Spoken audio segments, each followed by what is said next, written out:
Walter Boujna et ensuite le capitaine. Que pensez-vous, en fait? J'ai l'impression qu'on a quand même du mal à trouver un accord.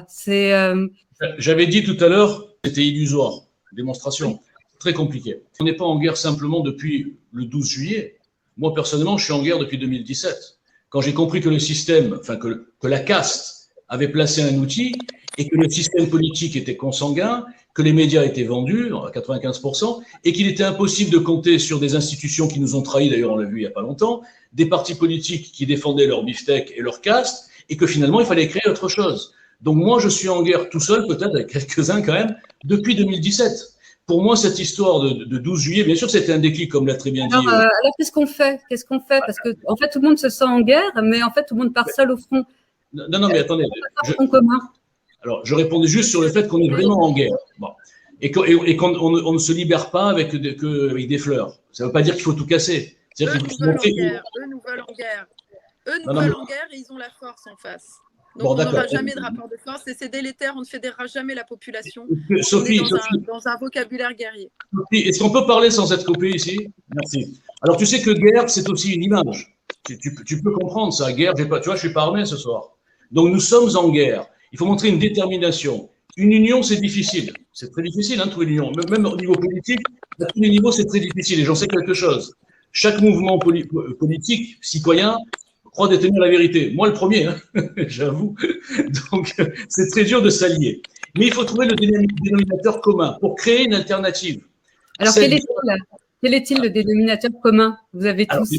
Je crois que tout le monde est d'accord sur des bases. Il faut, bien sûr, moderniser cette République qui est complètement has-been, et on s'aperçoit qu'elle est en fin de parcours, elle n'est plus adaptée du tout. D'accord?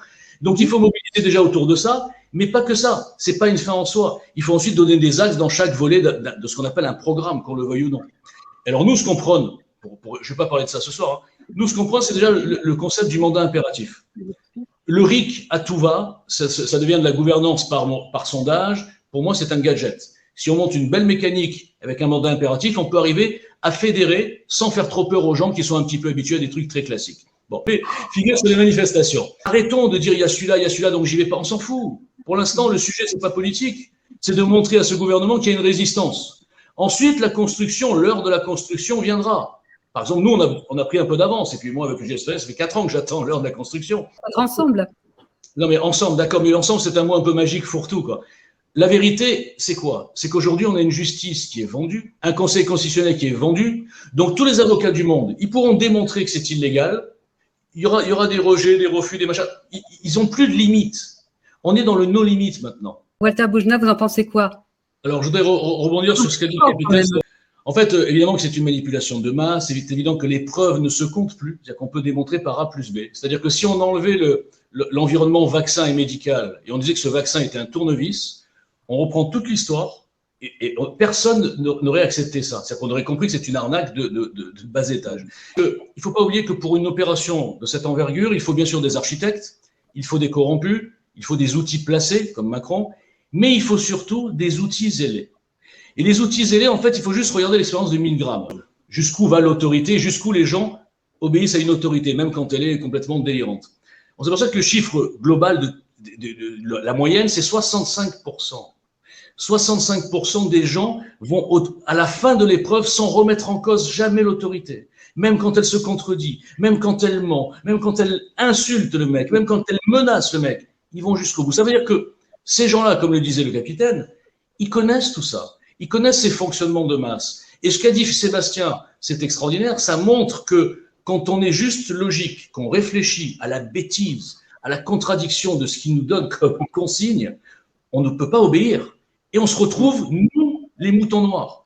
Ça veut dire que c'est bien beau de s'unir, mais même si on s'unit, ça va être dur. C'est un peu négatif ce que je vous dis, mais il y a beaucoup de gens qui sont vraiment persuadés que tout va bien, que tout est correct. Il faut un vaccin, 1 dose, 2 doses, 3 doses, 10 doses, 20 doses. Pourquoi déjà 0,5% des contaminés? Oh, c'est très grave, il faut tout arrêter. Donc, il faut arriver à réveiller les gens. Chacun de nous, je crois que vous le faites, je n'ai pas besoin de vous le dire, on essaye de réveiller les gens autour de nous. Moi, je le fais, dans mon équipe, on le fait, plein de gens le font. Mais c'est très difficile.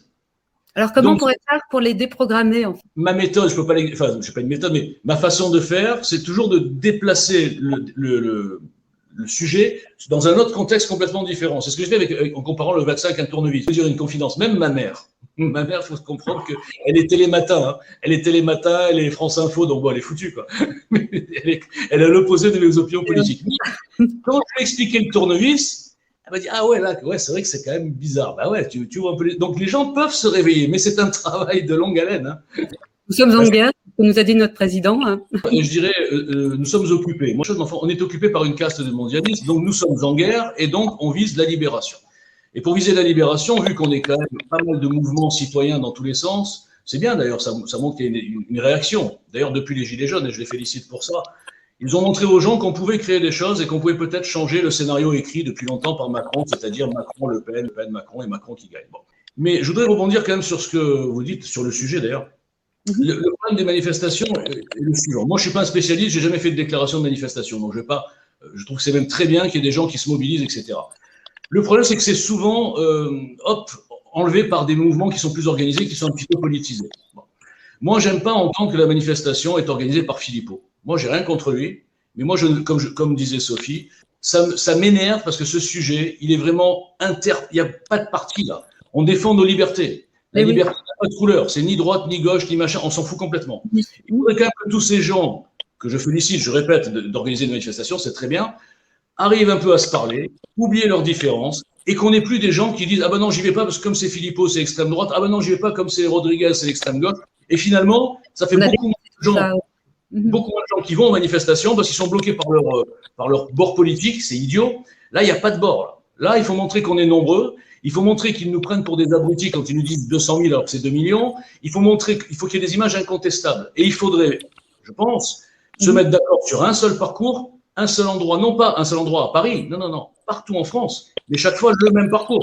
Sinon, ça ne sert à rien. Si on fait une masse à Paris, une masse à Toulon, c'est notre ami capitaine, une masse à Marseille, je ne sais pas. Là, au moins, déjà, ça aurait plus de gueule. Et qu'il n'y ait pas forcément les petites starlettes en tête de cortège. Je suis désolé, mais moi, quand je vois ces alignements, ça me rappelle d'autres manifestations que je ne cautionnais pas. Tous les petits chefs de Syrie, ils sont là, ils tiennent le drapeau, on est là. Mais on s'en fout, vous êtes là. Chaque petit citoyen, il pèse autant que tous ces gens qui sont soi-disant des starlettes. Il faut qu'on fasse le nombre qui viennent d'en bas, des gens normaux, qui n'ont pas besoin d'avoir de mouvement derrière eux. Voilà. Mais c'est un peu illusoire ce que je dis, je sais.